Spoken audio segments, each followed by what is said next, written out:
You don't know why I do what I do.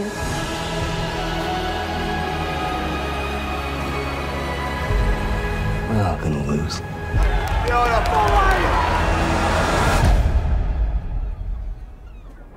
It's fate.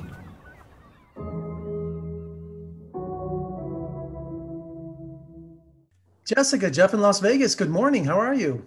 I'm great. How are you? I'm doing wonderful. Thank you for joining me today. I absolutely love Jungleland. It was such a great drama, and you were just fantastic in it. Thank you so much. I really appreciate that.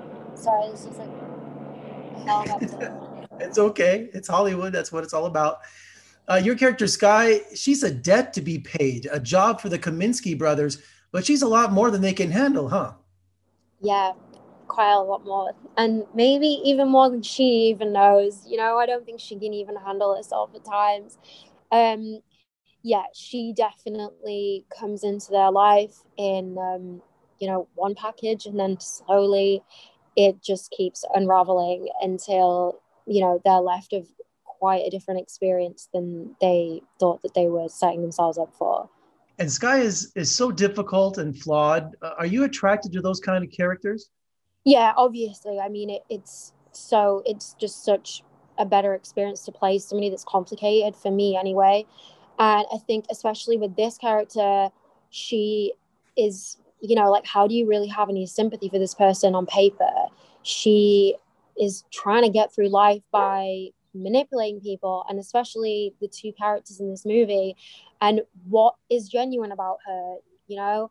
Um, but then I really did love the scene where you have a glimpse into her life, and you do see this whole other side of her where she is just this girl from the middle of nowhere that doesn't want to wake up one day and have to think about what she's really done with her life. She wants to make an impact on the world, which everybody can relate to, I think. And she's just got extremely lost along the way. And that happens to people, you set out with the best intentions and then you get really lost. And so, being raised with brothers and lots of male cousins, did this prepare you for the masculine world of underground boxing? Yeah, probably a little bit more than Jack and Charlie really probably expected. But yeah, I mean, that's one of the reasons that I wanted to make this movie. I wanted to make something that my brothers would enjoy watching. I mean, they do like my other movies, but this was definitely something that they would enjoy.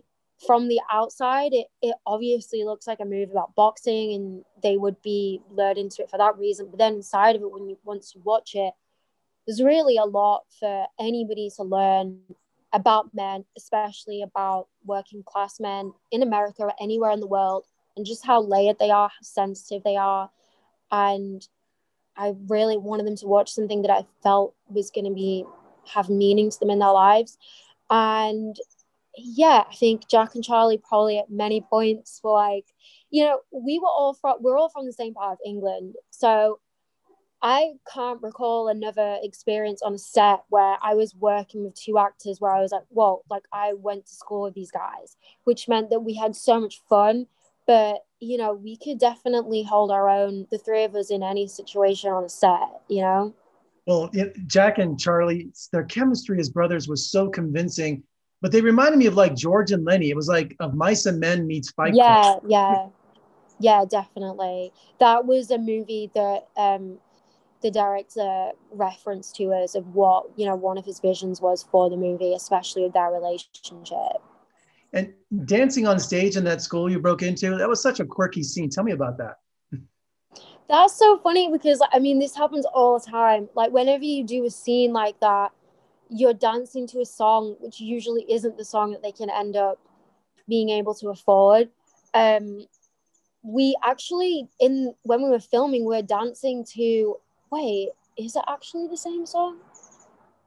The song that we were dancing to, we just like danced to so many different songs because it needed to be something that me and Jack would both feel comfortable dancing with. And we just did so many different takes of that.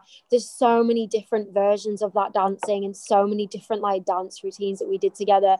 But mainly it was just such, the main memory of that day was doing something so different with Jack than I feel like you see him do in any movie. And that's so much more like him as a person. You know, really lighthearted, really fun. Whenever we did like cast get-togethers on set, Jack was always the first person that would start dancing. So I really loved watching him do something that was very authentic to him as a person. And I love that Greyhound dog in the movie. You know, it was so sweet. Did you bond? Yes, I love that dog. Yeah. I mean, it's always nice when you have a dog on set, you know, like every day you go to set with a dog, you kind of feel like it's not really work. Everybody loved that dog. It was the best. And you shot in Reno, right? In Reno, Nevada? Yeah, I didn't go to Reno. I went to San Francisco and obviously we filmed in Massachusetts, but I didn't get to go to Reno. I had to go back to London and be in a Harold Pinter play. So I skipped the bright lights of Reno. That's my sister city. I'm in Las Vegas, so. I would love to go there. I wish that I actually asked if we could go on a road trip to Reno during coronavirus, but so far we haven't done it. No, Vegas. Come to Las Vegas. I'll take care Yeah, of you. I would love that. I would love that. And finally today, I think we kind of bonded because if you watch the trailer for Jungleland, there's a shot of you with an extreme close-up of your eyes and forehead, and my name comes across it. I'm the quote there, so. Oh, really? That's Oh, me. great. So we have a special bond between Jungleland now. Oh, thank you so much. That was a really nice quote. Thank you. My pleasure. Well, thank you so much for joining me today. I absolutely adored the movie, and Thank you. come to Las Vegas and we'll have some fun. All right. I'll let you know when I'm there. Thank you so much for your interview today. Thanks, Jessica. Take care. Bye.